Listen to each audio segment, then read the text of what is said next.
Bonsoir, mes chers frères et sœurs de Allumons nos cerveaux. Monsieur Lobo, nous sommes tous Lobo Théologie. Et na tienne we podo mo jameko. En réalité, parfait gbanameton et ça si huablon debu do huelo glofi, il y a de bon metina de nia. Mais debu ça c'est de nia parce que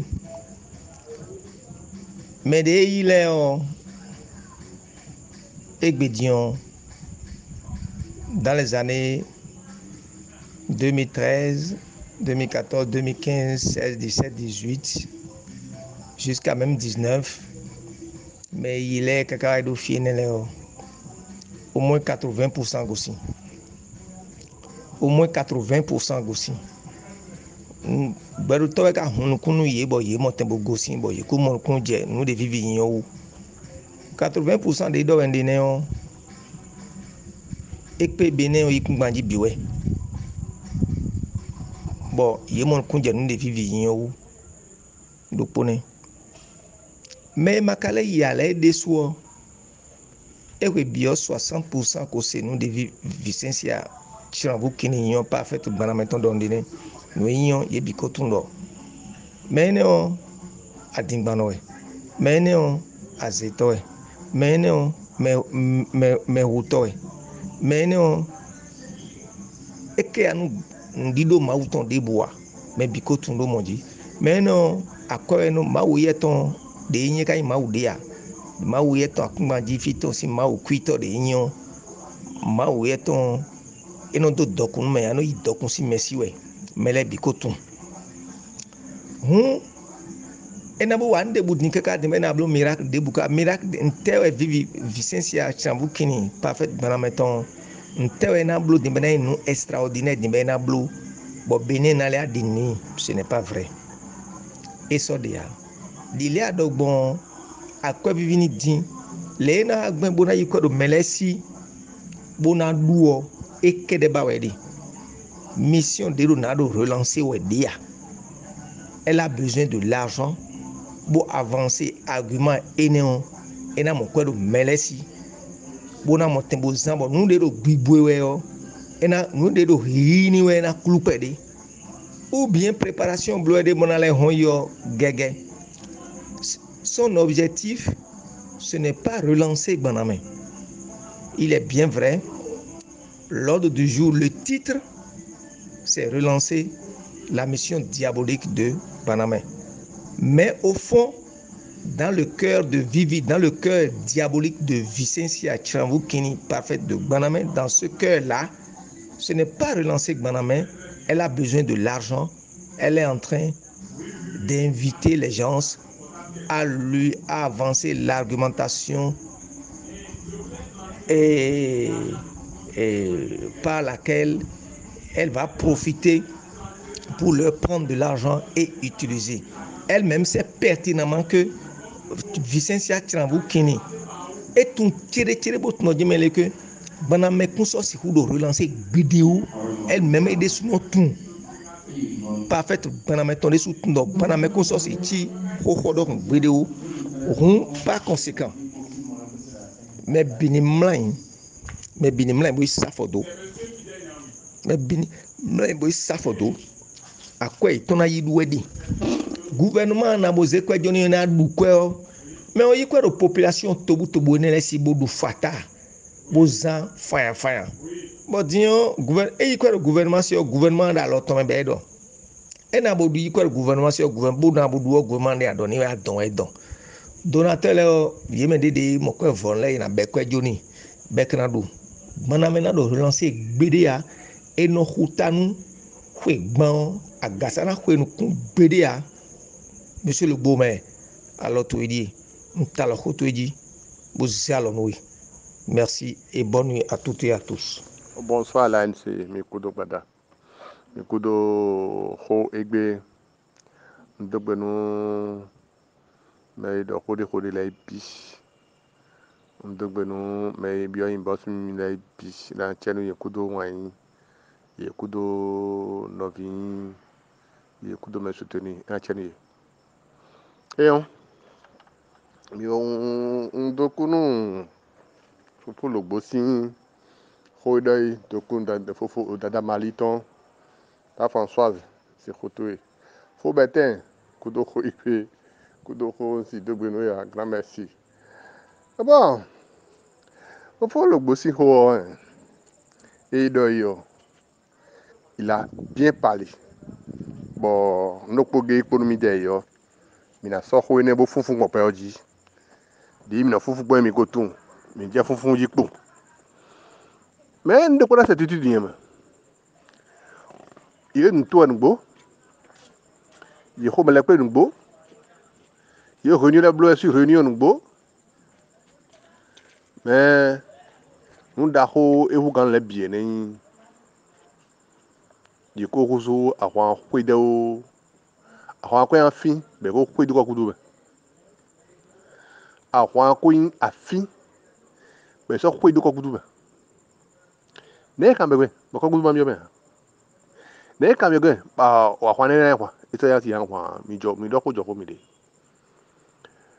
mi wa cho àwọn na jinja yan 2010 e yibo 2011 yo mi po tourner toto visiter tableau est ce que be we ni ya me kan do to me kan me na do to me kan me na tourner to me kan me na sa ko bo yi o se ko hunu na iko yenu lei me kan me na yinu lei donc hotel visite attendre ngado o yi ma un bra so kondo ne wi do ko yenu ne jana wi do ça c'est ne bi go fo montage no blo me na di ay gudi bidi be so be le ne bio c'est déjà fini donc on débouti na rodion et ça si il fi dia fieta no mi pleme dia fieta pleme dia do no so no mo di me de me do ko de me be ja ko me o eno ko do ba si gbuno ko luwe lo bo ko gbon fide mo ko me ple mo re jawe no do gan no yi kloboto mo so fun le ji be no ko so gbon to ko me e ba blo le ya me de blo me de ko me ple ni be wa do ko me de no ko me ple ni be wa do ko me ka kana bo di ma je to ko di ma je o fi si adon je mi ma o ja fi o no e yon di dai when we no mate me ko eko sekpo ai mai se mai po me de mi ma we mai po me so ma ko che ma po nu e do to si mai po nu to si mai po njiu e ko fo si e gbe dion e ko se do afo no vunu me e ko se do ko be to bien no yibo nu e ko se do gege do so me ba so si do ko me so si mai po dine no one way be ni wala ko to si o to re fu me na o choisi bu le boy do be ni wala ko to no wa ni ti mai po so de ni ya e jo ni tenter so regretter dion o debito la e ma jena yo ko ta do kali ma o ta gba na ko me gan e na do ya e o ga ne ko tiwa yi ga ne mi de do mo ko yo mo kula to ni ga ne lo ko tiwa yi me ada de ga de ma o ta gba buli so ye do no fi ho gbe ye do ko to ho gbe bo le e vuin bon le choko do ba sa ni bon le so ga gbe de le sa so ga gbon le sa ki ma gbon le e ko bo me ye mo bi ku to wa di choko bo bi e ti ado kali e so mo ko ne wa to yin de ya e ye to de ukaka o mi amo to jan wa ye to ukaka o to jan wa ndo bo ge bi sa bo me pe jin yo eni Togo bo so ba wo Togo do àbí ní àárín bó so ba wo da àárín àbí ní Niger ní Gabon fi Galicia ní Gabon bó so ba wo do Gabon do na pe wu ko yo ko sai ne ri ka so ko sai ne ni fi sa kekele mo Gabon ma ti o de ntwin ya no ko ji be dai kaka ntwin o do ko sai na we ma ti mi Gabon do mi Gabon e go se ko bi no kan yo Gabon e ka tun wa nu tu kan yo Gabon ai Gabon de ne aka do ma e ne na ma chi nu fi do ana wa de go fi yo so ti ya ko yo ho me do village you mana me to me sa ji be ro ji ke il faut dire que ben yon là que et que si va ça on va dire mais ça nous et ça il ça nous il y a dire que ho ho prendre ton pou parce que il y a no ho dit kaka ça c'est marché ya mais non ça c'est marché ya mais depuis que ça va ho ho même mais ho ho et en faro et à temps ben vouloir mi amo mais oui ya et on me oui donc mais oui mi ça mo mais oui ya donc mi jokodo au contraire mais oui les quoi dans la waye mi so nouveau na moya du wa ran yebe bi ko si donc nouveau c'est kasi mais mon do le nouveau ton décimé ancien mais pe epo kan to edin bu yo to nko yo ye ba ko epo bi le mi ko do ye tin jikiri o iku ya iku so kwere amo o de ke iku so kwere abia me de we o ne do tin yo e mo jena mi ablo o me de kan se o mo leko do me ti ko ba epo de bu ko kan to ku yo to nu me le de bi na leko o donc mi jokodo ho de fini a ho tingo de ho de fini a mi ma te ta ka bo do jikiri o yini awayo ho je o me do le monsieur le bourron singo pa ni be po we akọrọ sa ko bo un position sa politique position sa politique ene o we de am sa je de ri mu le bien sa do edo bri bodo me do ya mi voter me bi voter kwen bo me de voter bloc campagne bodo me de yege o ma we do mo e ma yege bo me bi voter me ko ro ko to ma voter ayo non me bien voter donc ene ni ene me de et 1 + 1 de mo te we mo 1 - 1 ne 1 + 1 de mo te we donc c'est ça merci Koko do ANC do gbenu me do intervention blo le do gbenu bi me khato me on do me de buna khawa me bien do gbe ndo potimbo mi me do purupu na mon kun jewu logbo me fun ino do tegbe mo do meji àwọn lo ekun gbetosin àwọn o àwọn lo que c'est purement spirituel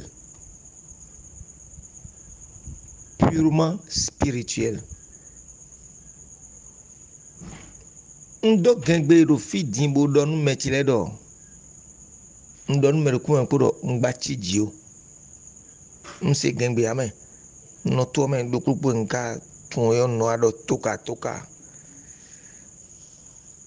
les bio amisia mais les filles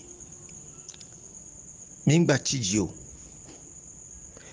e meditite bodo emina gwalonu parfaite vicencia chanvu kini bokmana mena chite yo mina mole agbalon to na vunvun me on bi gban yi parce que àwọn lo lutte lo engbeto sin luta ma wa jalon o si homesion we jete e mi di nu gbonu busele bo mo do ma wo hon ton pe nu biji bo vicencia do togun ton tafuwe si we wa ton le be atite bo homesion ton jete si 2013 we homesion ton jete yo ene logbo me yigbana me to gbegbe bi ogbana me yo parfait chanvu kini halo ton bodo anayin yewe noche gbegbe ma ogbo to sin homesin ko jete one alide we ma ogbo to na zal liton do mi de ton gido ba ton yo wa bo ma aussi résultat o eja résultat na don de ugbe yo mi no modo enuli mais résultat ko un résultat vrai panika je kakaka bo logbo me jina Gabon bodo yan video po bo yan video ton si me logbo me puruti logbo me wana mo jeme to obi eyin logbo me si honron ya c'est la force de Dieu, c'est la puissance de l'Éternel. Ma una chite muna de manda hwaton fun e boko ko zinonde honron de te ka ku kan ma ugbero to si honron lo huelo glofi honron mon coton de dia hum mede na do des centaines de milliards bona chite buja chite buru vicencia na ze chite buru panameo mina no huio le khebe sono nyawa bono bidinu meyo mina mo khomesi beru tortona jete bo vivaye meneze kono podo intention banamena chite tomeo ni me na do 100 milliards vo kakabo vo be menena talobi ondo mi to khomesi ma uton me not metilemi banamedo na be de gbede parce que ce combat est un combat purement spirituel.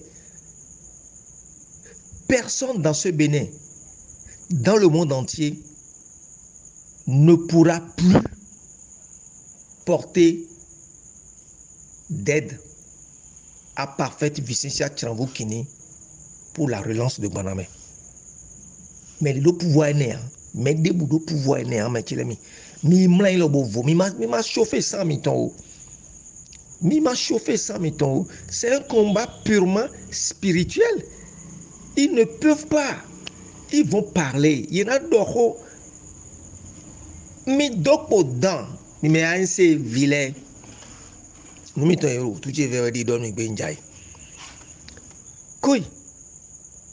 Mi a home boule tavia. Mi do me hoe boule la vite me we. Mi home rumi due doboni ya vite pe de bon dasin toni zewe. Mi dopo dan mo dan ku. Bon mi le gbero ni ma khakwe o. Koi mi kenkle bo gbo. Mi ko Vicencia parfait Tchambou Kini. Mi gbo ni boni ho nu pedi. Nu ho di.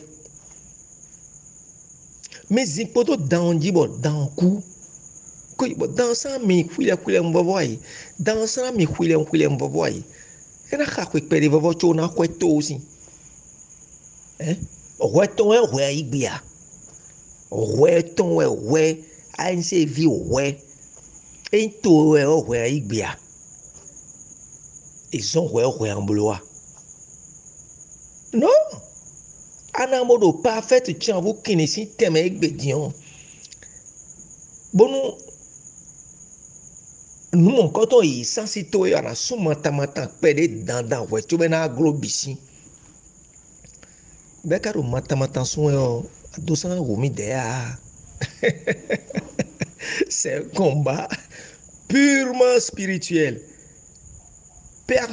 Plus personne, que ça soit homme, que ça soit femme, que ça soit autorité, que ça soit n'importe qui sur cette terre, ne pourra plus jamais, avec grand J, lancer à Ovikodi Banamé. Ça, c'est fini, ça. C'est fini, ça. La destruction de Banamé est rentrée dans l'histoire. C'est terminé. C'est fini. Vicencia doit quand même edona dans au PD edona koi nya mi kenklen boni ya vieilla de yo mi kenklen bon da sin pede ni toni vovo mi kenklen Banamé on edona jodia e ka into e we san dans au PD bo khosu PD cho no nena gbidia yi na ndogan kaka cho glodian ya mi mon blo we si into e we ndogan si mi bo gbo ni bo. Vous ne verrez plus jamais Banamé pousser. Plus jamais. Avec grand J. C'est terminé. Tout le monde a les yeux ouverts aujourd'hui. Tout le monde a le cœur ouvert aujourd'hui. On met il aimé. Merci, Romelo. Do mono fio lo home bi we mi kenklen bonu mi ma fio ma no home o àwọn lo e mi ton mi o funfun ya gbero to e choisir anisi. Ce combat est un combat purement spirituel. Merci. Bonjour Dada Cricri, bonjour ANC. Mikudo ho, ukudo mojemenina. Mimo, nuenye modo ho ewen do. Réunion de tenue de l'air. Pour catégorie et tenir réunion et de l'air. Et mettre au cours pour viser objectif étant pour intérêt étant pour mémoire et de gros donateur de leur extérieur autorité de même idée temps pour sage les pour y en a aussi sage les dit la aussi sage les dit et tel tout est sage les IP voir réunion mon coton bleu et tel tout est donné soutenu vivico matico c'est clair. Mais moi, pendant mes d'ailleurs, mes titres pendant mes peu un village pour le Bénin. Vivi et Mati, c'est phénomène ouais. Tout bon. Mais que ouais pendant mes ton dit. Mais comprendre. Donc, à part un village, sage village, les temps de soutenir nous quand ouais. Et là, baboun, nous mon quand on a vu belle, nous quand ouais. Do, mais ton village est en d'ailleurs. Un mi-con, mais des villages nés de 2005, 2004, 2007 d'ailleurs, par rapport des événements, phénomènes en 2009, mais là, village est nous qu'on perd, et le progrès perd. Donc, un était là na IP. Bon, nous mon coton là va bien. Il y a mon raison parce que après tout village est temps, donc il doit intérêt étant de bon à jouer. Partition pour nous. Village étant là, on nous con. Mais comprendre, pas des temps là. Mais, est-ce que c'est encore possible? Fernando Sinzindi, d'ailleurs, ou non? Fili nous cambions, mais en dehors. Nena, bloqué. Kakabena va y chi, d'ailleurs, ou non? 2009, non. Nous cambions, mais oui, ouais. Ben, on cambio aidé. On vit des sous on cambio aidé. Donc, au village, me demande un peu. Mina sa ikungan ikwe wo boa aja ikungan sa ito ene me jidi bena vaki kuton se ikungan le mi mo mi comprendre dire que ça j'ai elle a soutenu Vivian Dokan Vivi Pomatique pour elle a soutenu Dokan ouais ngo se pas ouais des temps dio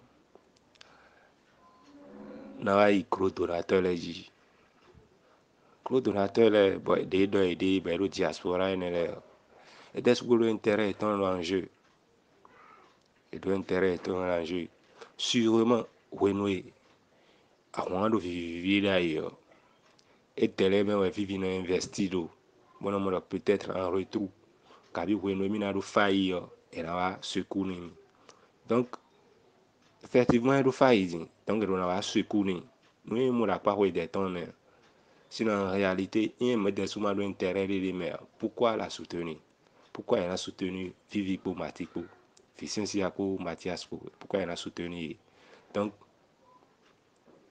ndi partenariat avec Kodudai wa mono kwa fidèle ton mais ta mais nos andole gena sûrement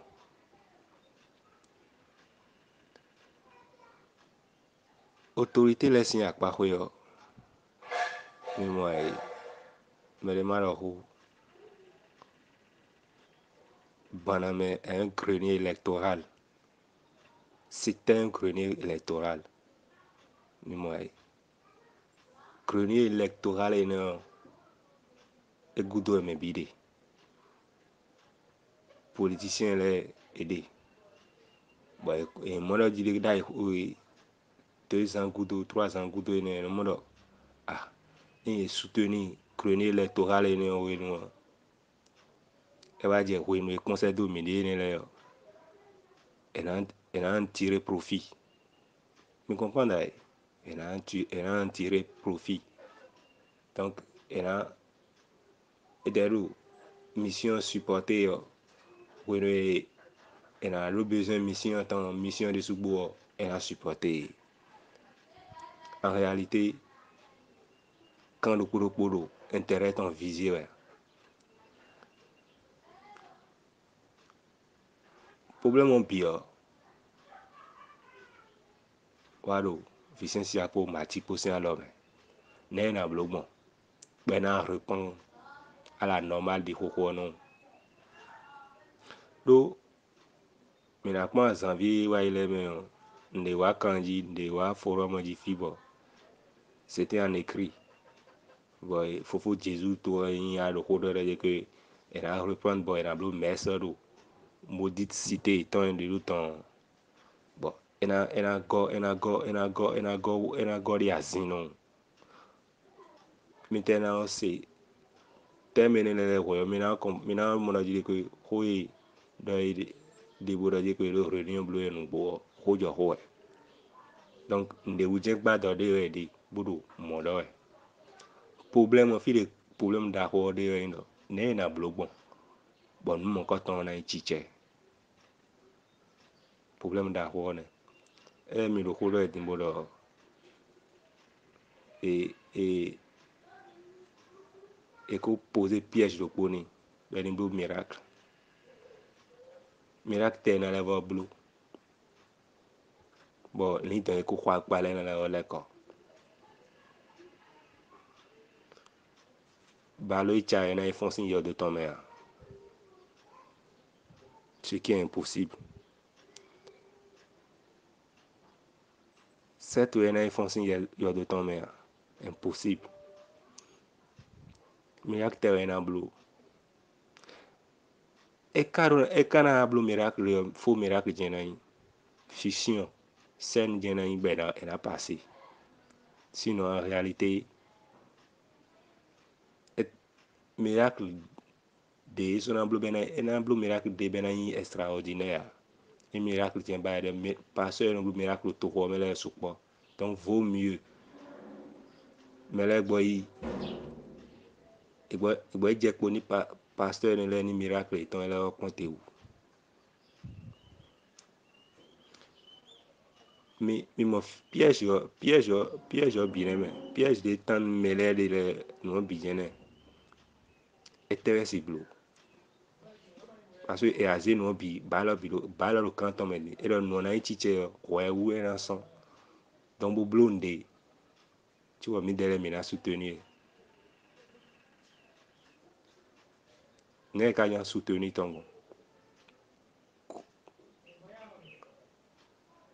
à quoi bien à soutenir ton à quoi ouais na soutenir ton à quoi liho ouais na soutenir ton nous pour des bails de yone bah tiens qu'à le tu ouais na soutenir à quoi liho quoi sous blonde c'est tout vivio pour matique problème est tombé à cœur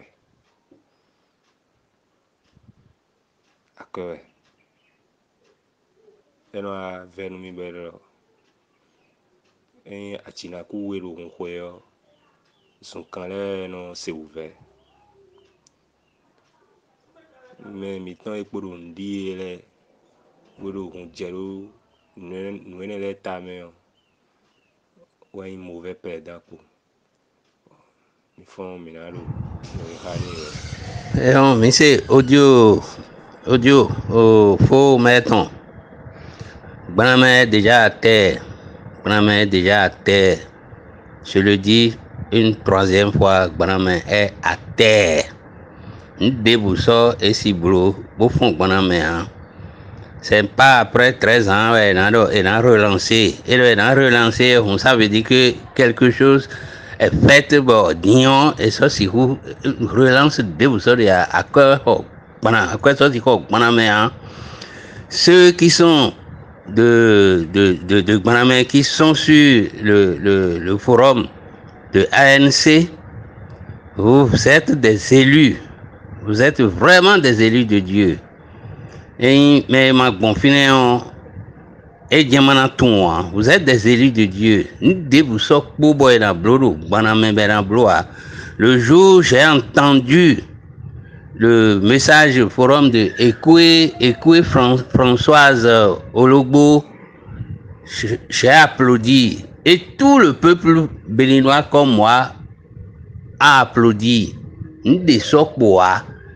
Et dans le bo donne des milom yo moment bo din bo si donne des c'est fini baname à terre et ça c'est tité pédéa agba e fou et ça c'est béa donc mi binino tchembono bankombo don didier néon et que tous ces élus là ont retrouvé le Dieu d'Abraham, le Dieu de Jacob, le vrai Dieu des sok bobo parfait na bleu bon intimidé mais tia mais donateur et na bleu quoi tombe bleu les bois et les encore le bagnende on et les encore pour que Dieu, notre Dieu, le Dieu tout puissant montre maintenant sa gloire et encore bitoube glo voilà nous bande et les encore étant ils verront pas la gloire de parfait, c'est la gloire de Dieu, notre Dieu le tout puissant.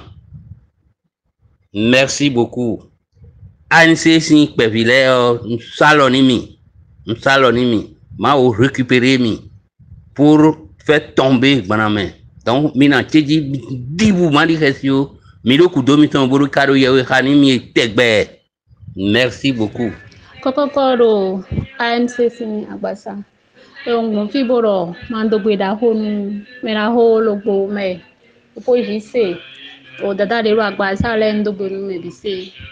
Eno dolo lero fome mlondo to kuno se awon bono chi o mi to no se awon bono chi a bo mina o mi mawe bo de ho ko tonzi bo mi de ko ya o se di o nde so po a o fo me mi o do ho bi o miracle bi no jijira le bi se no yindo ma wajire no bo mi o tun eni onda yi bo dide me jan kon mi le kro di dogun o e ka so po ne we na njile din bo e na yindo e se pon a si do de no ko do kiki bo zin ko de ji o mi me gege tun lo jire de nde kun do fini o ma o de kun do fini o si mi me gege tun bo me gege gbe wa nunu o gbe to gege di yin ro kun bo gbe wa nunu o si bo dion e gbe di we na njile nu de kaka di bo e na do ma we nu bo a e o yen dia si we nden ko lo ho si we fofo shi se ho to tonu mi ble won je o boyro de ina saje bo ina zendo nu me bo edo honu me o ina anje yo tonu mo na igbana me bo me ro propona clame aton wa kete de yen se ho ni le ewen le lo honu kun yen to me bo me ko gbe wa nu gbana me si do egbedi we na chite mo na ro a ma we ro gbana me po akwa to de a nse ro di do e bo me biro si se we odun no po nu bi po egbe wa nu da ime egbe wa na supo si me egbe wa na supo ta me ma ro ya mi sa bu ma ya mi sa ito ko gbe wa nu si do egbe ti we na njile nu esi di zoni mo kuji Jesu ro esi wule we nvo do alo me bo se wa do bo mi mo no ye dinu bato na le bona ime o di bona le bi ogbana mo egbe ti bona do ma we ro fini o moi je n'y crois pas hein et dans jila nous zéro pour moi di mi ka odogbon les gens encore de me le du caspia du cachi du cachi et he ko va pour we et he ko va peut-être ye ezeni ro me bojan olo e de ko no olo du bon ye tun gbeto bo de yin gbana me so gbon ete si do abo yen se gbe ni lo me ni o ben ton le di se bo dozo gbogbo si gbana me de yen se ko to po no nu ma mo po nu kun ko aron kun yan di o bo wai mo le gana mo no nu ro mo ma o klo aso de ma ko be o fifo e ko yin ho tiro fine ya o tiro fine ya me na la se gbana me sinu jile ho di mara do mi so bo we ma o mo be o ne ga te di vovolo a te di lo vovo a Magnificat, frère Moïse. Ne a fond me bon. A fond gandia. No vile ma di kesio. A klunon do je de mi ma di kesio mi hu ganku mi ko dudo kuji kesi demea a dohu demea ani yo pene ka dobo na wani ye zero me o pe de jia me o fon e pon gbe de sunu tan jia bona pe mi de lesin gbe wa shilo zero parfait zero biwe fini me di hasini o me ne o npon kaka ntretun we na jredo a papier génique ou je na gbo jredo pom haside ya tesi hasi me on etun fi e fondo e ka tun fi e ko yo ha me nubu me bubu de pom bo wa yu e fi gbe kan e wa no yo le ne do fi gbe kan de go tego e ka sin ututan ha a vi ona ho sin jitan bo gbe do po na wa de bo yo po ni ona zegbe ta kemla dodo mba ha ma ugbe no e na wa do jinwe e ma do e na ku ha e ba ha ma utrala bo bu ali nu no vile tam e azande gbe na wa de be na do maria pe nu wu mo we jo kaka be e do jime de a o vi Lucifer de sunu we tani e pe ntiji ya a o vi Lucifer de sunu we tanu maria yewe le si a hosi we maria yin maria pe nu wu ga me ntesi jredo nde wa zero wenye ye zero ponwe frère Moïse no vile na do dude ji ye ni ve ko huin do guledo po me bon gbe do vo se do vo ma ton do me gbede o ye na dude ji kokokoro ANC sin agbasa nkulele ko a fofo aplogan sin hoilo wen si bon taloji be hun bon ko nu kaka fofo aplogan kudo ko o parfait vicen via travo kini biteka bejo parfait do me mitro amlo meno fonsi mo ma ton si amlo meno fonsi mo ma ton de wa ito me o erondo e du figan si ne be Germany e fon ko won o chite do nleji ko won o ka won roji me si nko e mi fin e yo e kun ito me o kun ka ya hwan o e de panya o hon era doga era ro gan do e de we pegbon chube na glo me gboni eye de te vicencia ete ite go sin pa hwan lo na le chite ya pero gro donato le togudo gro donato le togudo abite gro donato abite yero togudo bo da mo somo jo to lo ko suwe somo chobo nbi fahi bon biro kanga boy do ho e mo an bo do ne de buwa ba o vide so agbaza bo ton to lo do veme bo ton to lo funle a o vi so agbaza hen to lo do yame bebe ko to be no do togudo bo ton me biro ve bo don me kwen do de ti bo perfect vicencia gon kwen do de ti be gon do ya na hon do de gon ve si da lo to lo me fi kaka togudo a bo ye dele même si yetero aliro poji o be na chite di maro bina se Vincent daga ni aso daga mi lo fi nguna yo na more me chile mi khesi di mi adori ma ho mi o mi chi paun ko mo po mo edo ye ko je kan de kan da mi yo vo ina tun nde ma vo wo inu bi pe to e to tin pe ma to tin po ina tun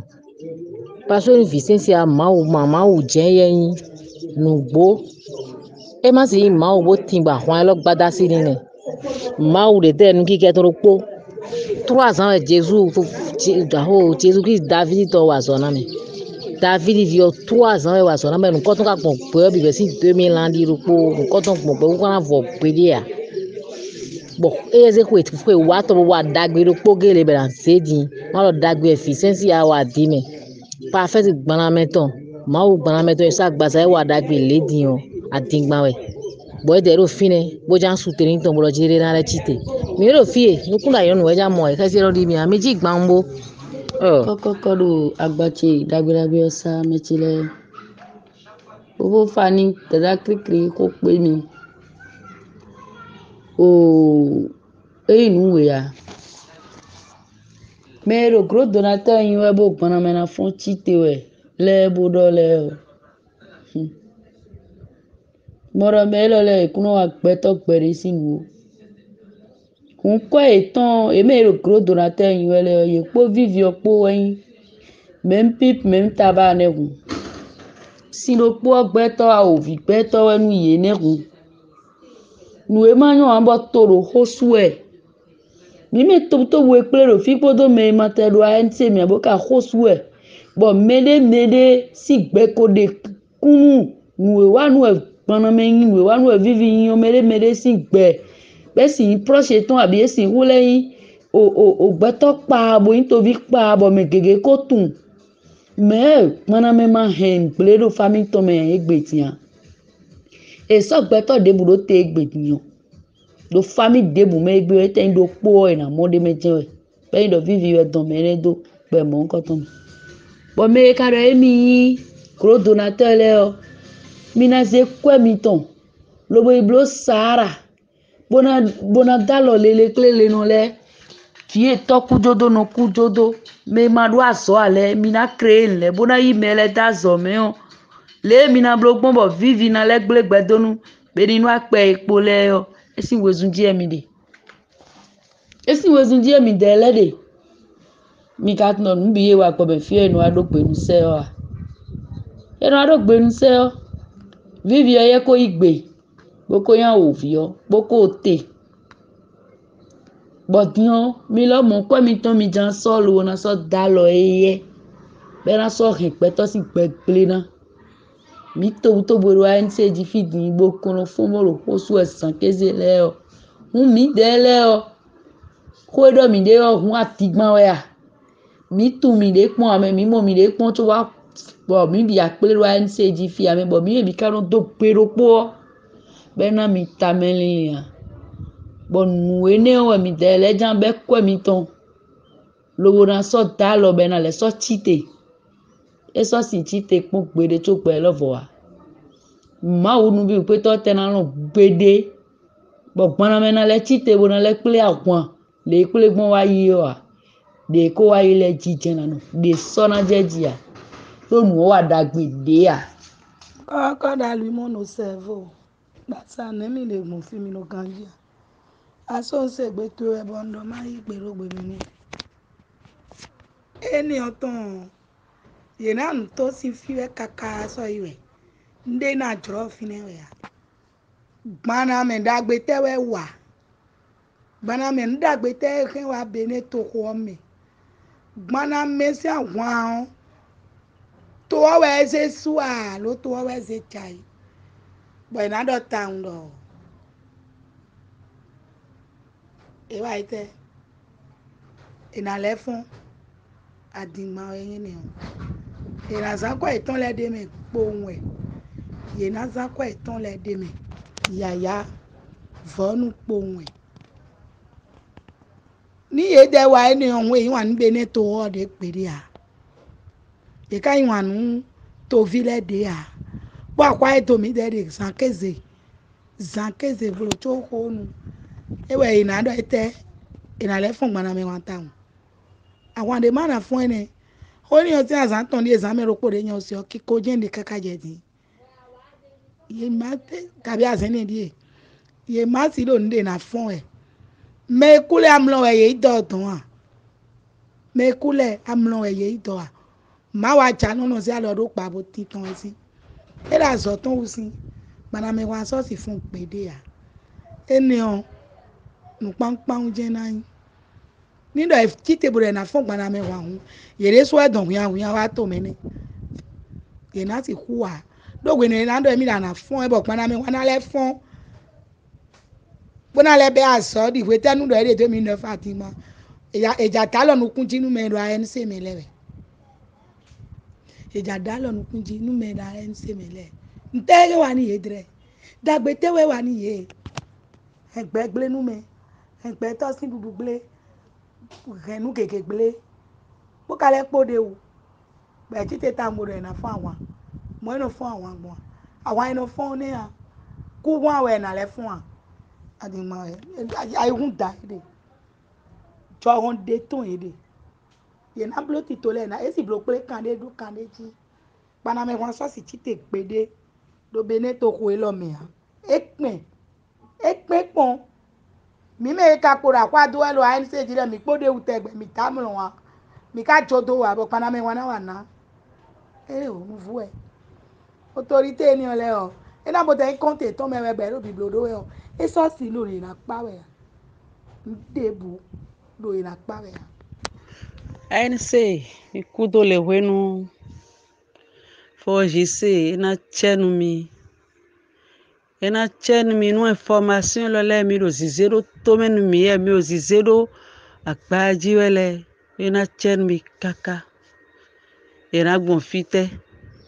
Dono sa goa. Ye de o je bi kaka se mavo. Akwe mi ton beleun. Kwe mi ton ko afokpa million gbe. E ho o po sultan teme po. Be no ba gladiro o sekanji. Bono hu me de do obo mi ton lo dion. O chasuble mi ton lo dion. E vahi. De le vahi ou papa romaton. Mi kambe oblo comparaison papa kunsi to nu le konto. E ka yin mi bo khasa kona. E wande bo mo kwea. Wa mono vile sin kwewe be. E we kwa si ton ko be. Bezeblo gaspillage, bezeblo gashina. E na chen mi kaka. E na chite ro fite. E na chite ro fide telokpa. E na jekpon boa. Mi odo pepepe. Ni dobo pon. Kwe mi ton biwe minayi. Doko des millions mi ton le biwe minayi. Bisese wo conscient li e na yo wo conscient li le boudé. O tofi asiton tomesian li lo na le boudé. Asiton tosi kwegbe na le boudé. E na chen mi kaka. E na chen mi be. Ye dosenia. Me do o processus me intole yo. Beno na dalo yebo me era hodo to menu yebe na se. Bona tundo lo yan de do fofo, honio fo. E fobo fobi. Ye je tagba nu kesi. Ye je tagba nu kesi. Eno jana nu me bo hono de o so mo. Si kwe mo pandie. Bera tigbando nu mi we. Wa kuno gbe to ahunu kunu mi. Bo ANC jo. Ho me yon to zeta ede ton. Bo sata ton. Bo de ANC, bo zi ANC wa. Bo no vichele mi biwa. Mi wa mi na noko. Bo ade do. Bo de avo. Si nou e komi no. Agama ya tinji bo fle alo ke aton wa we. Mi vesi ganjo gandi wesi. Bo zi afok po takpo. Awa. Non bi bo yon debe. Bo no duwe. Bo no ma wa me. O ma wa lo. Ama senwe kanwe. O yege bo hoken gbon disi. Bo hoken gbon amiyon. Hoken gbon gudo. Hoken gbon nukon. Hoken gbon tenti file bifi de pobo gbon ken hoa. Azi nou. Nou yon nou dagudu nou rizi. Nou koblo mayan.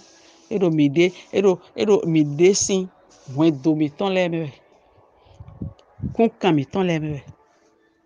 Amisa mi ton le mewe. Bondo po mi ton. Man hunukun. Wa mo doni yo. Zagba ma dorugba. Pero koje kono pesi. Bo mo kono do alo atone. Mo do alo vi atone. Apene no dosi.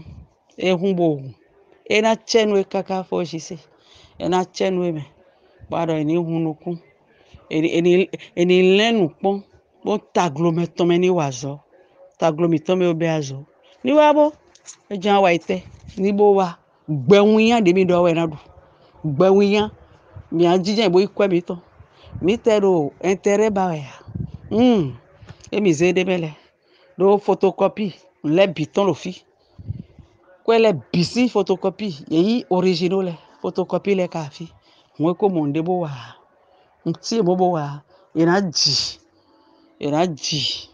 yo to si wenu jete ngo di to we de e ko le do lo de mi amo isi le mo nde bo le do na do ble yena ina chen mi kaka akolo gbe to na daro mi bora na mi hon o mi ale de le nu gbe mi le be biton en se oye en se alotwera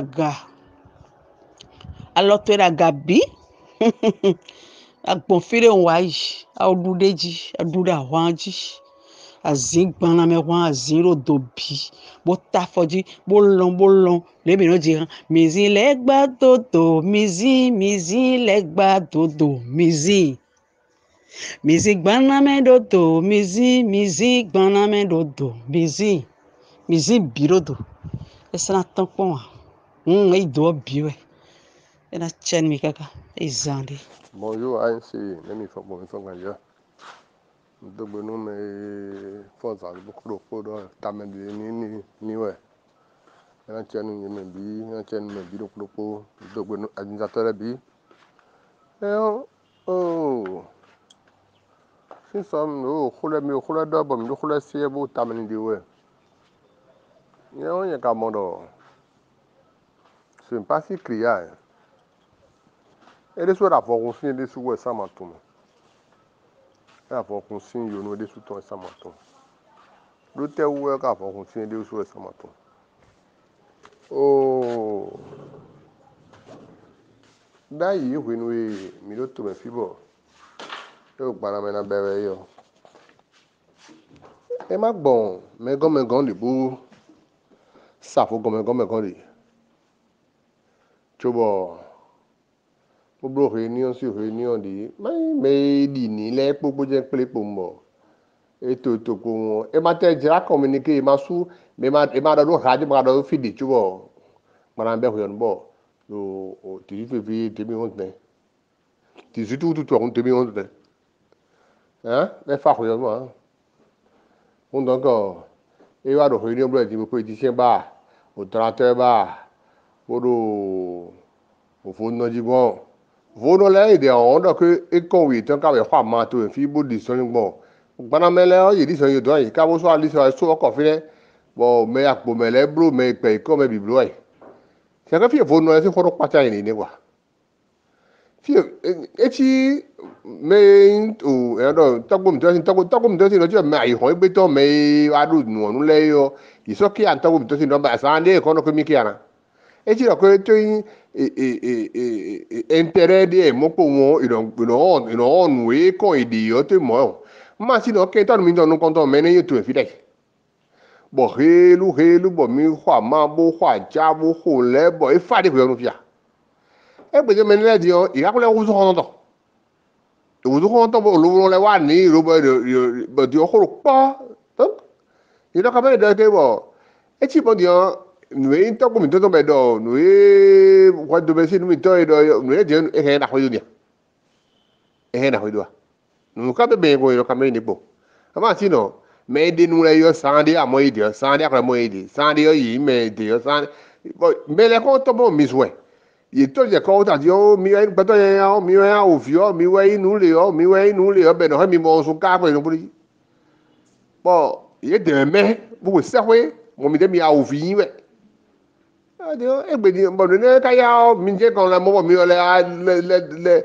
na machine ya da fo mi le frost do machine ko lo e a gbe fi o mi de je no le su o le ino po ga no pa jai ko yo no pa jai do ye me no ko ni kan ye di bo to je ki e ye de to bo de do ho mo hu bo yin me ma u se to yin le to me do ho mo hu e no ye de na ina lo bra ze mi de u ti ya mi me to ko to ya so mi do ti ya bere po e vule àwọn ko mi jo kaka bo da 40 mi lo gba mi do mo na le mo di avlo mo mi de o e kai o ko do mi to ma si no mi de mi pa che la di o mo mi da che de be na mi nu ye de o e to en kwa u je so mi le so sa haide bon il y a des resumi bon à pas de que mati ko da to ko mati ho me e do mo mi le be soju bon comprend da quoi ama ye po do vinta ko la ko ni ban che mu do ko lo non tout vinta do ye il de ko ga bo e bi de ko vinta ko che mu do ko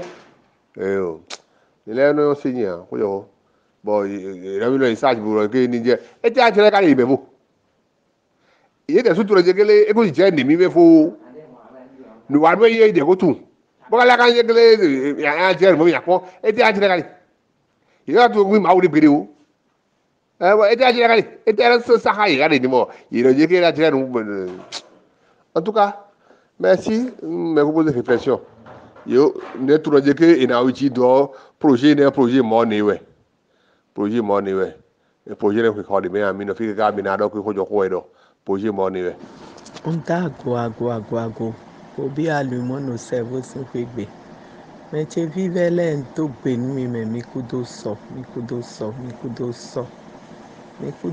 kaka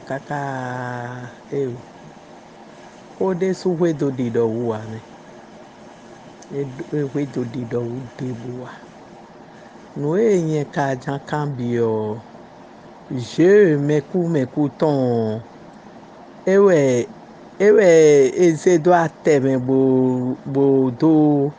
bodo na bodo gbaho jia bo gbaho odiyan eyi ho a kwesoro gba me a gbaho odiyan ye chon do gbaho ni me bole si ma kwe de yilu me de le si den election do ne me bo eya pon won eno influence me le mo se ndevo de me bodo no wulu o aye oji diyan elo po no forme nu ton tin bodo je de do de meku bo diyan meku ho we lelo ateme tin àmọ́ epodo ofigan kwa servo etan bi mi ka o le me servo diyan me de so gan ma tun wa servo kan kwekwe ni le jegbe itan me lo po bo mi na le ma fo franca kan kwekwe ni jegbe itan me bonu mi na le ma pe de do fie lo diyan o meku ho we ekole ze di mo na influence me le na bo diyan o gba ho diyan e chon do gba ho bo chon do o si ma ho bo chon do nlebi bo diyan meku ho we tun do je me de do de gbe na level gbe obi sese na hen meku ho wa bo ena do ye do nle bo kete yin nle bo ta gbo kete we bo Mau, mi ka o tun ho ene le me.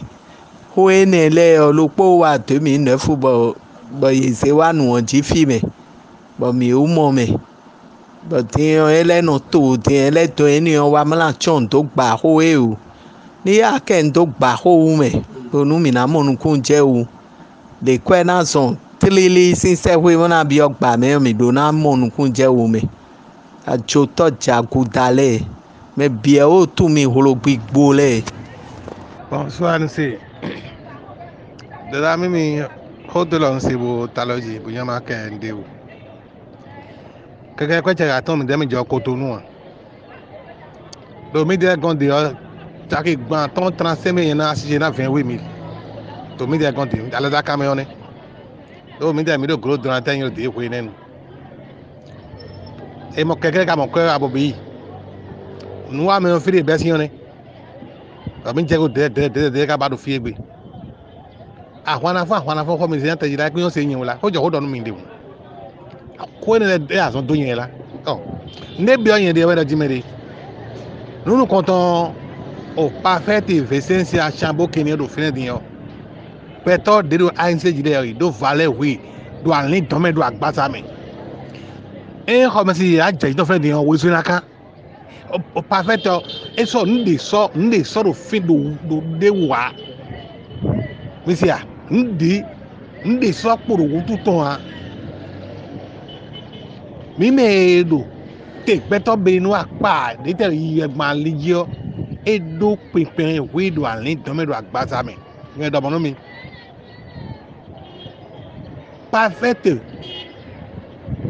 ele so tura do jume no do te kun ele so ton sin mi bobo e maka si eso on le so de ya kaka ma vo interview do jume ni clean po bo lancer en serment do kola bon eso si blo ayi mi no se je kavi o mi no ko hunu ina no terrain apapa e ko nze so aji dombo e nde no si clôture no se so aji bo problema ma hwaji ma hwahu esto na ye gbere bo tron ko itan gbe e dun si yo eso so en kana so na glomi abi domena bi e ko do fon bi domena ya abi na so eso na so ko de e wuzu ka na wuzu ka ko de bra sin da yi do ko ko be si mi edin ni mama mo wa na je ko da hole do jiro kan ji jiro ena ko ma kwa fun gbe mo si akwa fun me to le mo si do le kento wa so bo beto yin ta ko fi wa do WhatsApp wa boro kote mi to supporting e do WhatsApp bo na si do ho mi do kote e supporting yen to mene bi de yen do ko na do journée de ko me par téléphone yen to mais ko na ko ti bo no team ni yon untu no ejijero to ze kan gbe yo ansi alo ina ko ni njo le na mi gbe ta dagbe de pasanve le me o mi yan se era ko da la fun àwọn sha ni wa fun àwọn ni wa mi lo fi ndo gbe ni fo ji se bora ji mere ko to den so ai o ko mo je kun e wa na susu de nu ne ro ji mere la fun lo e mo do lo e ji ka me de susu ne me kwa àwọn tó gba ko gba bi gbidi perfect ajebo jewen gbidi be na nsin ko to me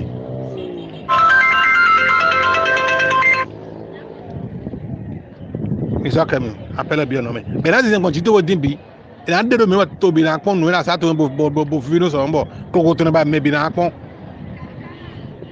mama fino mama bébé ya o pe fi nu voro tata Diane noé yọpọ ni ọka wa lo bene wo c'est trop noé yi nu kumi ton do dire na lo bene to be fi o c'est trop azan ton ho ni o première partie ni mena sande nde mena hende hen gble ho ni mo da agbelo na vo enten kanale son we ya do fi di mo na wa na kegelo mi me mena be ton tim ton bo jan njo na wa gbe bo futu ra o gbe ko na vo ele futu maintenant sande ça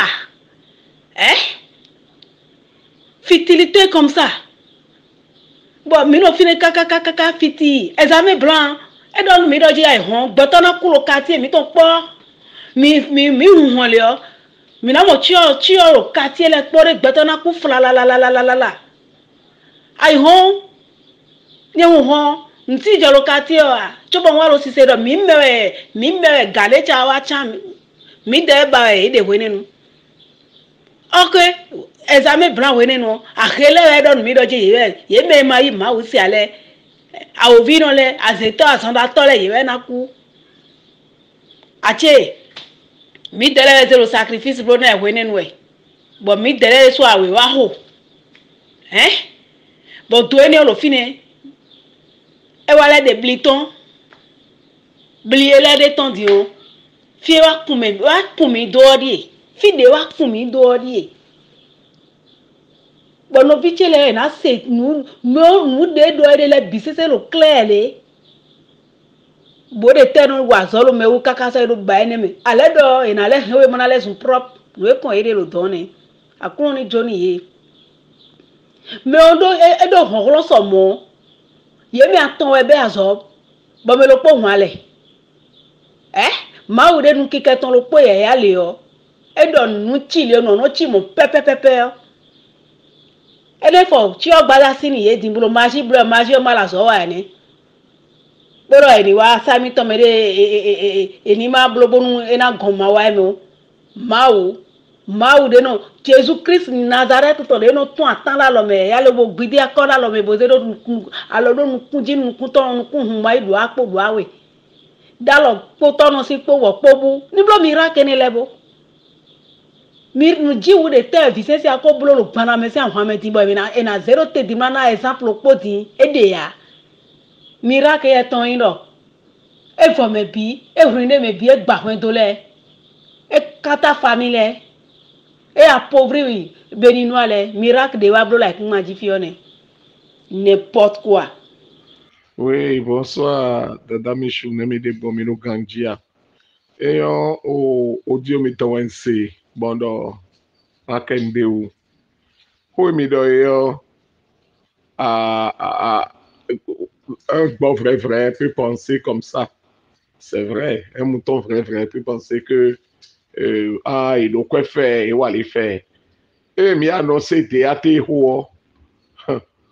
Mwen ahọ boro kọnu ye din do tagbovile sin ofemewe a tagbovile no pro donateur le yo mwen ahọ di mo ye ludo ye din yo e ma o dépasser o théâtre itan de bolo nukundo e yo ahọ ilu kokoroko e o dépasser théâtre yo sin e ndopo we go okwe temeteme rotele enwe e wa de mi announce yo mi kan bi opere mi kan bi obolo na ejo na bro gbonu me ilu aktobuto we nele doe et puis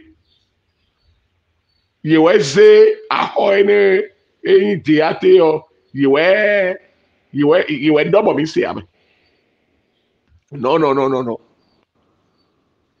yewe lancer do to be boblo stratégie am de mi wa pobo se lo no wa di bole bodo na le do kesi ye me en principe ye do apoa rester sur ça ye do do poa ye do dagovi o donateur le do bona do monter bona do bono théâtre so gbe na do monter bo couvrir ye ouais c'est ça que Dada qui a appelé depuis hier blanchiment d'argent. Et je crois que Fofo Malabo l'a redit tout à l'heure. Eh oh, il y a eu quoi le tenano ya ben. Eh oh, et le tenano ya. Déboujo débouloa. Déboujo débouloa. Il ne faut même pas réfléchir dans ce sens. Il y a noté bonaro kesso comment kesso coca ilo débou amon kesso même ya. Ça, c'est temblé. Il y a une début dans le monde. Donc, inquiétude de mido, bo audio, laissez ça. Il y a rien là. Inquiétude de mido, inquiétude de dos. On sait qu'ils en ont fait. Et l'échéance est proche. Et ils en sont contents. Mais comment faire entrer ça? C'est ça le problème. Et merci. Et bonsoir, le forum Aliment de cerveau. Amitedo, et Magandia Makabo Kaboa. Ok. Et il faut que c'est énergie mitozamite. Et Mathias est tombé. Ni ma ojo, a hosumunodo. Ni ma ka ojo, diemno moi ai hadego. Ndo jour minaze wema miton les reins. Reçu miton les reins. Photocopie reçu miton les reins. Mona iti dondo mituna yikwe miton we. Ene odian est-ce hébreu ene a est-ce que mina hetu we chobo na do yikwe bona ije don we chobo nde jona jo yiton vumi on mi de suna to en possession bla ho avun ya. E ma do de ne ni yedo sorti o ya ni boy jona blo sorti o mi de suna blo sorti un. Amina blo sorti ni ma ojo ahosumu ken nudewu nka di do ni egbe to jojiyan ahosu mede singa goma mo raison nu mi ame nous si nous mais les bise c'est ni de la reçu etondo nous ye jona bio me do propone ye ni dira reçu ni photocopie eto menesi ni me oni dira do mi je don edo hode ya dawe nawe mi do mi na mi sukwa lele mi na mole voilà que mi ma to ko lo mo nawe mi te mi bo sukwa mi tonde mi su mi c'est très simple a hosuma sigagbe enenu mi amo mere ma sigagbe enenu mi amo donc nye modo do jire que faut ici ba si fifa nu bonu khobe to ni fa y a d'autres stratégies, mais sur d'autres stratégies pour nous bloquer. Et mais d'autres stratégies pour nous bloquer. Mais d'autres stratégies pour nous bloquer. On doit faire ça. Même itoté. Non, fide mi mon Mathias de Diaby Vicentia de. Voilà. Do Vicentia si photo mon han leji. Ma o level blow bo mi mo ton chini ye ton e to yi kweto mi sile o. Ho na level nyondo. Ah, mi kabo na mi tedo mi gaji asan ya ton. OK. Ah, bon mo mi do mi sukwe mi na mo kwele voilà akwe ma televo to kwede mi sian pa mi dona mi ma level bi ba akwe mi ton ba we mi te. C'est fini. Ho de ma to fine bo siene. Ni tombo ni ba sorti mi le so na ba sorti si. Ah, sorti je me bi se no ba ida yi bono ipe to okun lo ayi. Bono ipe to nwene ayi soloji ayi. Mi na level ba ima essentiel e ko ni ye do clean we hun ni mele bi se ni do rea. Mele bi se ni do rea. Ni mi ni pon ni ma ojo ye mo kenu de wo. Joje no jo do mi le jian mi to raison mi ton ji. Bonsoir Dada Michou, bonsoir Fofo JC. Dada Michou de Fofo JC dogbon ye ma do aiton debout.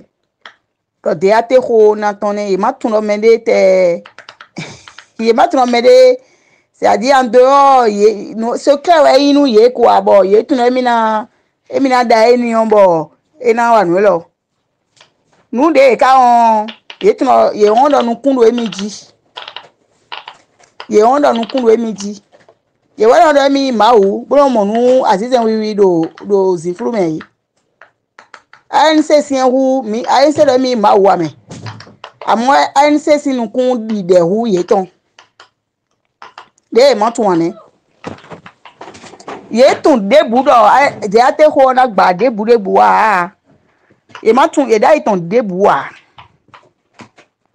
E do iton do aponu an. De ka nonu ye one. Bon, di onu de ate ho te gbadin. Bon, mais pour le dans les vestines de coercion, Dada Michou de toi à moi. De toi à moi. Mais ni on les non rien quoi alors mais quoi tobu de mon. Fije mi de ai. Dada Michou fije mi de boy blow promesse. Ah ye blow promesse nous dagbo o fidèle étant les de mina du nous ye. Boy quoi do ici. Bon les so quoi ni on. Boy du agona lolo me aye. Hey, ye so kwa ni boy du agona lolo me. Fidèle le mon do apo. Ye mo han, quel que soit quoi de me ni ole na mo gbezan iton me on. Nu de dagbo vi to le man tun an. Kwa no bio Vicentia Trambu kini si an lo me bon ton an. Nu, c'est-à-dire et to boto e do ni un tun an. Kwa no bi a lo tome ba no do a hobron suwa kwa no bi a lo tome lo ba te no blo promesse bon respecter lo a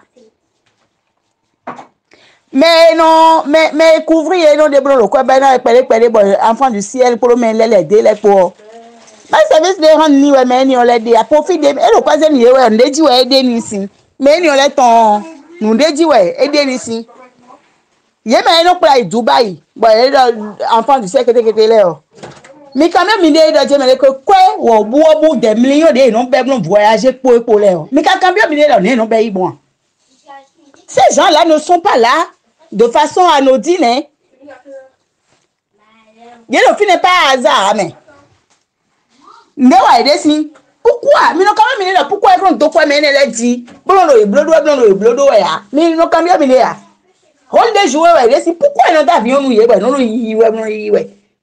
Mais ni ole no doko egbon na do ye desu papa ko do mom o to me viton de so da opo ye de ma si han biye to bu eni le e de ma si adi ye ma si han ne ye si han donc mais ni ole de no ta vion na le o i angi so hosh hold de jouer we de si hold de jouer we no de on commence non et ka so mo nous t'avons de nouveaux saumons.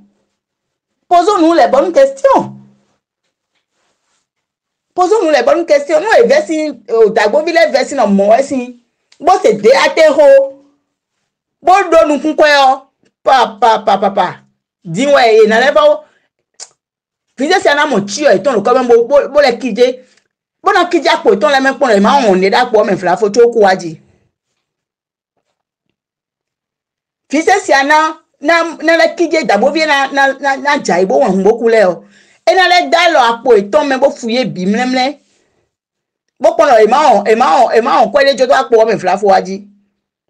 Nous y ve de mon ye ni on pon. Ye ka li nu do desu. Ye ni loko bio ede me. Ye ni loko bio ede me bon kwa e polosize jo wale ye ni so bo wan boze bo wa jona bo ba ne bo wana. Momo AVC en série ouais. AVC en série. Merci beaucoup, Fofo JC. Merci, Dada Michou. Bonsoir le forum. Bonsoir ANC. Bonsoir Fofo JC. Bonsoir François du Mali. Bon, c'est audio mi-temps là. L'audio l'espérer périsser de journée, mais tu vois.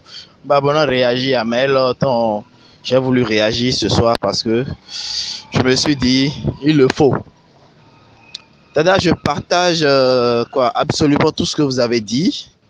Et puis, l'idée est dans le temps, nous avons un temps au Bénin. Ça sera pire que Azaël de Lokosa ou de Monkpa.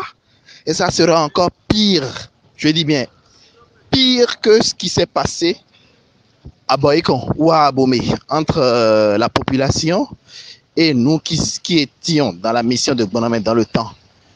Et dans tout le monde, le au pays, vous faites mais le cours au CEO et Rougan et Fla et dans l'oume sommet et l'oume et indi et Romek Bafou et indi.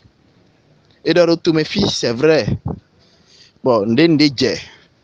Bon, ekbedi, pour donner tout dénonciation, tout preuve à l'appui, bien sûr.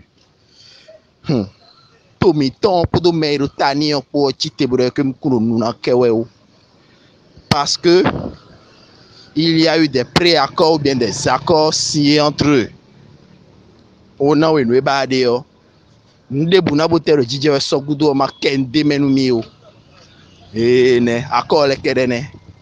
je sais de quoi je parle. Et maintenant, ces mêmes autorités béninoises se lèvent pour dire qu'ils veulent supporter cette mission à se relever. Une mission que Dieu, le Tout-Puissant, Créateur du ciel et de la terre, a contribué à sa destruction massive.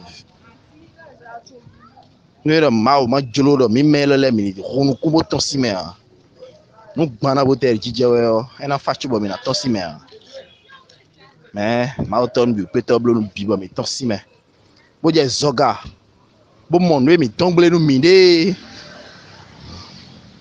boka dak pas numéro 1 non vi mi temps écodé mais ba xay to man xon le mi lo mo mi na tek mo ka ba xay to na xon ko do ni ko Vicencia Chamvukini et di on kobre mi ma auto nous bi pétable bon dagbo.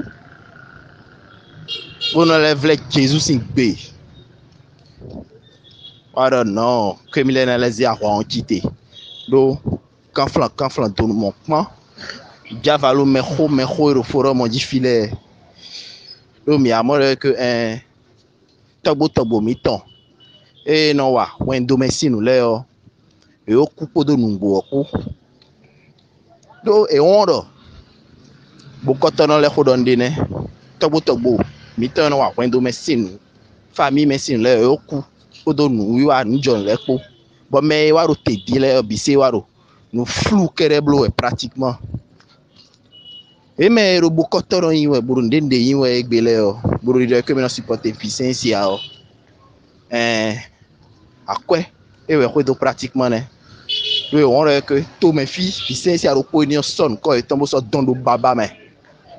Puis c'est ça qu'on sonne quand on sort dans le mime ou sont dans le à demain Botafo eji botafo nous mais teme leji cho ero po general mo e do nu gole bono be kwejo ni be no ke ala bono yi e on ro nous mais c'est ton le nous sisi we e on mais no gladi de Vicência de suno do bo mais no glabo no zovodu no do etuno que fodu no e do e bodi do fodu ton como ko pero tanwe o yi pen cho e no gla parce que no akwa de akwa no régler nous bi Kabi, só que eu digo, ele moro aí,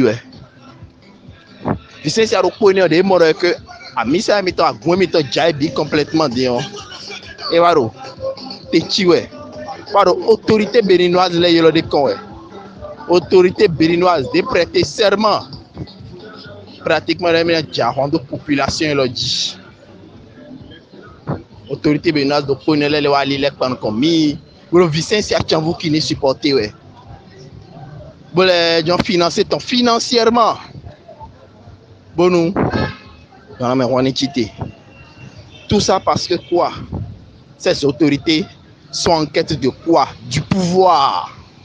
Ces autorités sont en quête du pouvoir et tout le que Banamé aujourd'hui constitue une force élective. Et dit boy moins bon ba milliard perdé dans l'homme nuit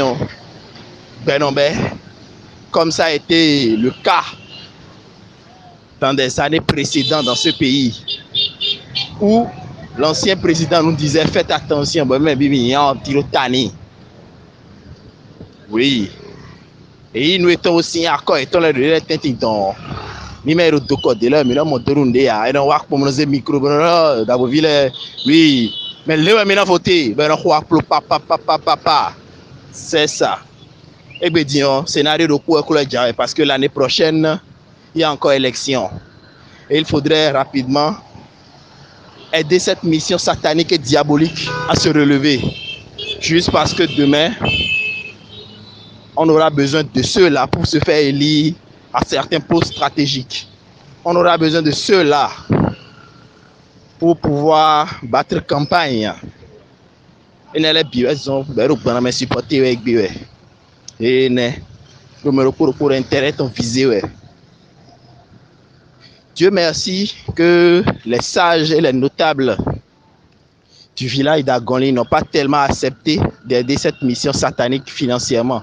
Parce que mais nous dolo de bon pas non fli kabi adam non fli nous pas puis étant aidé bon venir be rembo zouye bo don e bon baba mais aider mais le tout puissant y ko nous ko do ko bon do be no che e wa jai bi bo bi ko gudu me wa bi alo go me ho ni ole egbe ko ni ago alo nu emi tono sa ago a e penpon tono sa ago a nous allons mettre dans les tamens nous bon flin ho et si goalo nous Vicência Tchanvou qui ni gbede a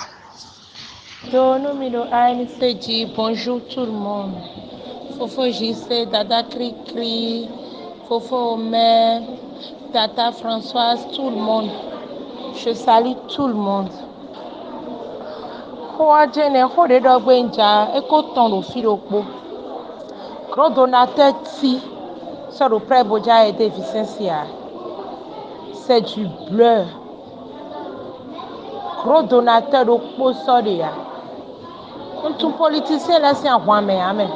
Mais donc madame roi là mais gros donateur de ça de kakadea. Même boni yé do pays ouais do weji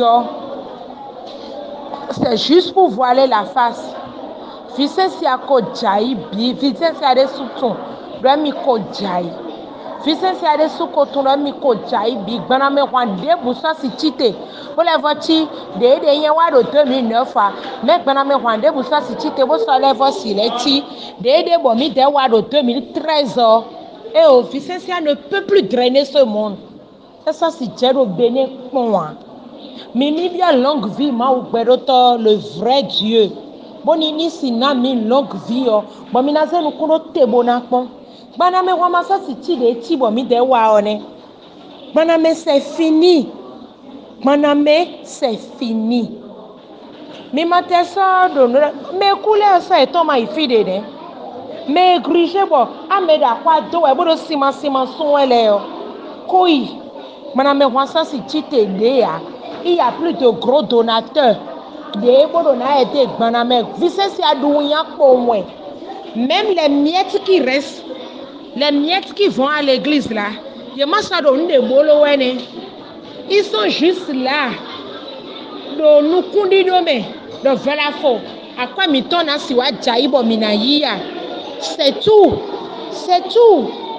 Oh, nye so di do gbaname hwena na tite ya me. Gbaname jaibo ho fowe. Gbaname ateye. Akuno gbedoto e gbidi gbaname mo gbidi bido. Gbidi. Maunu bosi ganwe ho. Bon, la vérité triomphe déjà et continuera à triompher. Donc nos vilains, faut juste que l'on boko a donné bomimbo. Bonsoir Fofo Albert, j'espère que vous parlez fond. Hein? Fofo Albert ni domi se fond gbe. Nous retournons dans mon Wenwe ye Mali bodo portefeuille magique nambloé. Bon ko mo ro titon e abo. Yedo escroqué ouais. Bodo condition temen poser ni yewe. Il m'a posé condition de n'y bodo. Il disait et dans Dabobi laisse une photo à. Allô Dabobi laisse une assis Dabobi dimosé non toi aussi photo à. Allô toi aussi une photo à mettre vivre dans les signes. Mettre des photo quoi. Ou alors et dans cette Dabobi laisse une photo. Bon, il y a une photo les clés nous bobo ils jo boy be Malia. Bon malgré que il be photo les jo ko lo titon wa ajan e bon Vicence Amiton yo bo bejire e da yo bo bejire mais c'est mendo mais e ko biye nu mon père ton le po bon e da vion bo mo bo kan le mais bon e bezi gidi lo je ho tenu e mele na ku bo ko ran ton ji e te blow e de aji me ko epo donc ho tenu e photo le de ezejo le ho tenu mele na ku boko na ton di pourquoi akuku eto le ni we mo anji po lo zigidi po me bo e do nu amu e ko nenu e kan na c'est que était son son parce que était c'est à dire e kan son e da ya c'est que était son qui a nous aider à quoi tellement elle était sur les nerfs le fait que Melema Kokoa elle était à moins hein diable pepe ouais quoi mais de réaction mon coton do tabo vie ne la jaidi beaucoup en kija ko to me ko e wa do dion muno le do ko do me muno togbo foji ati efon we le do ko do do to mi ganji o to e me mite o sensi to me we mite mo ji o e ma na che me de pepe do e ni hu no zo meton ya hu no zo to ya hu ahu ma hu parce que ma hu to gbigbo ma hu to gbeto me ko po gbeto to gbigbo adalo gbigbo gbeto ton ko adalo ma hu go ton mi le yin hu no le mo lo hu me wa ya mo hu no de e do me hu nyo do Vicence asin agbele ni hu no de mo lo hu me wende e wa o to ye we ho do bodo mi ma hu bo ye do e ja hogbonu ndoni ewa eja ye na mi program makpe makpon nui ma doni ma so ken gbede we mi ma ublo wende eja lo ye ma dike bo dora mi ne mana ma si ahun ale ma dike o dora mi ma to ko gbede wa hogbon bo so yi je di yen pe ko makpe to alide ko gbede ni yen pe into ho do ne o so anyo e do mo ro o kuno de we pe mi ma wo do wuno en ton ndo ajosi wuno do ajosi en ka to wo ton wo kan pan kon yen wo ma kan pan kon yen ni yen do nkan bo do ne kwa che po ndo do deji den ka do di do to alorun fidin a che ton ku e amo a che ton ku e o panneau de sens interdit ton de micron to wende mi permis o panneau de dohiado achete ku panneau de soro tantame adona gonfi tanta me nu do mi te ki o che do wo ji wo de te ha ba so oru mau de wa son plan bo dagbe to da tin bo da kan bo da nle ko wo mi le to gbigbo me bo ki kan bi o mau do na mi amo egbon ya bo mau no clear de mi le to we zizame mi na mu hana ji ho e mi amu hana soro nu to ji to aga e ma ja mi de bo na do ko na igbaji bo me tin to gbigbo me pepo le mi na mu e amo ko epo na imo me ma di na nyina do no le ye me bi na ofio ye me bi na o lesun o ko e ma udo da iro ya o lesun ko ro we nu ma hu ile ji nye mo hu gbeto amo ko ache po ndo ache to ku to gan le de to yen di bu na e to gan le we na dodo mo nu gbigble e ma kan jo dide o ye wule me ba yi se service le ro mo ina wule hele su le bo to kan lo re me o le ajo je wo nu kan gble gbe e wule bobo mi do te yele su dudu lo ko o no ne ajo ko de chete fun me me esro ko ri ye dudu de me ye ma dudu de me a puka ina jo do ma so do mam de fo ba bro